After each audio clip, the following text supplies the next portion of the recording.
This is Ella Howard, and in this short video I'd like to show you how to add Panopto video content to your Brightspace course.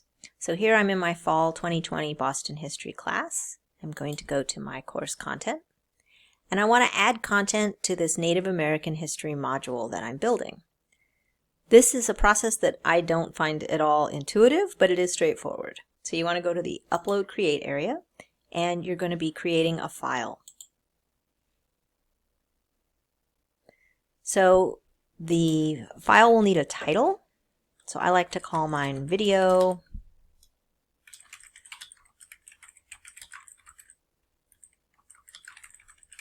And then add in the title of the video. So these are videos that I already have prepared in Panopto with captions and quizzes, and now I'm just ready to embed them in the class. And we're going to do this with the Insert Stuff link. That's the part that's not intuitive to me. Now we want to go to Panopto Video. Here I see my Panopto videos. I can choose the tribal structure option. And then you scroll down for the Insert button. The preview will refresh. You can see that it looks pretty good. And I just want to insert.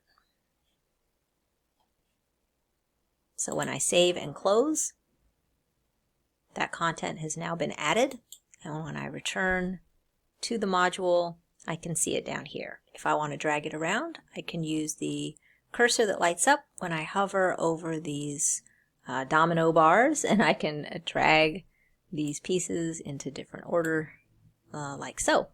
So I can also take a peek at this and view it as student. Always a good idea to make sure things are working as hoped. And there we can see the video exists. So when they click through,